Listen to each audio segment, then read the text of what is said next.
In the spotlight tonight, last night, House Democrats met behind closed doors to discuss the tax deal President Obama struck with Republicans. According to Politico, those who spoke in favor of the plan were greeted with silence. Those who opposed received lusty ovations. Congressman Chris Van Hollen told colleagues, "Our guys got taken to the cleaners." Van Hollen took issue with the 35% estate tax, which exempts the first $5 million of inheritance. There are a lot of folks on the Republican side, some of the Republican leaders, who are frankly amazed that the White House gave on that provision and provided the so-called Senator Kyle's version of the estate tax, which is just a huge bonanza to the folks at the very top without any economic benefit for the rest of the country. Vice President Biden met with House Democrats today to address their concerns with the deal. In that meeting was House Majority Whip and Democratic Congressman from South Carolina, James Clyburn. Thanks for joining me tonight, Congressman. Congressman, you were in the meeting with the Vice President, with the Democrats in the House. How did that meeting go? It was a very good meeting, I thought. The Vice President laid out exactly what they did and why they did it. The caucus listened. There were a lot of questions. And, of course, I left before the meeting concluded because I had to go to the White House for the signing of the Native American Black Farmers Bill. Congratulations on that bill passage, Mr. Clyburn. Thank you. I know how important it is to you and what an important ultimate justice has been achieved in that. Thank you. And we've covered that on this show, and I'm glad to see it got there. Now, isn't the reason that we're having this discussion now is that you in the House leadership and the Senate leadership and at the White House made a giant tactical mistake in not voting on tax rates early in this Congress? You were elected to the Congress just in time to cast one of your early votes for the Clinton tax increase, a very significant increase in 1993.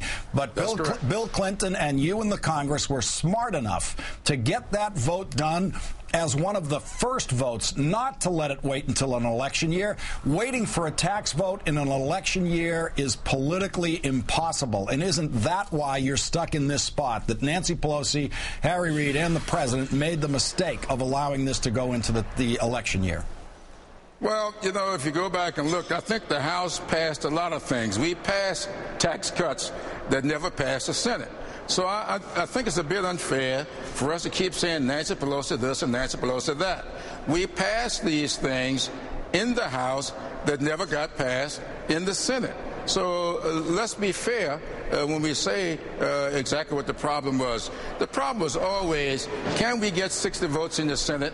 Our caucus on a lot of things said we're willing to vote for this if we can have some assurances that this thing will be taken up by the Senate or passed by the Senate. And when you couldn't get the 60 votes to even get the thing discussed in the Senate, our caucus had real problems with that, and that's what was causing the pressure on our side of the Capitol, not anything else. Do you think it's fair to blame Barack Obama, as so many have been doing this week? All the blame for having to settle for this compromise with Republicans is being visited upon the President of the United States. None of it is being visited upon Nancy Pelosi or Harry Reid or anyone else involved in making the decision about when to vote on the tax rates, and Democrats have in fact chosen their weakest possible time to vote on tax rates. Well, let me tell you something. I have no idea when all this was done, but on Sunday I was on a conference call, stepped out of the sanctuary of my home church down in Charleston, went into the pastor's study, spent an hour and 15 minutes on the phone with my caucus, caucus's leadership. Nancy Pelosi was on that call. We talked about a lot of things. I never heard one discussion about a $5 million inheritance tax exemption or a $10 million. No discussion about dropping the rate from 45% down to 35%. My question is, when did that occur? It certainly didn't happen while we were discussing it on Sunday, but all of a sudden I wake up Monday morning and that's what I'm hearing.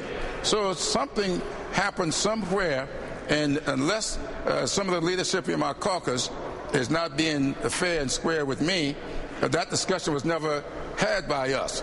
I'm being told that this came into the bill or the proposal by 2 members of the Senate and never was discussed by the House. So unless Nancy Pelosi was in discussions nobody else was in, how could I blame her? Well, what I'm talking about is why this wasn't scheduled last year, never mind earlier in 2010 as a vote in the House and in the Senate. But let's move beyond that. There has been much discussion in the last couple of days of abandoning the president's agreement, of standing and fighting. One senator has threatened, I think falsely, a phony threat to a Democrat to filibuster this in the Senate. I don't believe that'll happen. You have correctly identified that the problem has always been 60 votes in the Senate. And we showed on Saturday that there were exactly 53 votes in the Senate for the president's position. So realism going forward from the 53 votes in the Senate for the president's position tells us that there's going to have to be a compromise to get to 60.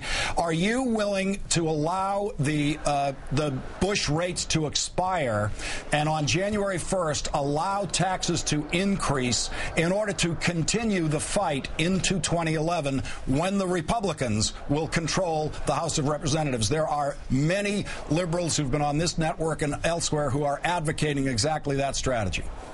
Well, let me tell you this. I don't think that that has to be the case. We can do what we've got now. We can let it expire. But I think that there are areas in between that could be explored. I'll just mention one to you. Why don't we put the bill on the floor?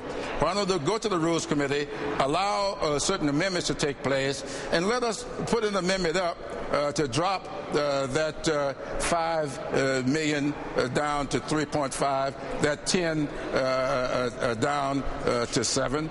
Let's do that and then go forward with it. So I'm perfectly willing to vote on all of this, but I also believe that we ought to have room for modifications, for amendments to be made, and let's have some discussions. There may be a little bit of wisdom among us in the House that nobody has even considered yet. Congressman Clyburn, I'm sure we're going to see some input from the House and some wiggle room in the Senate. There will be surely some amendments, some refinements of this bill as it moves toward what I think is going to be inevitable passage. And I want you to come back to join us as we see that process develop. Thank you very much for joining us tonight, Congressman. Thank you so much for having me.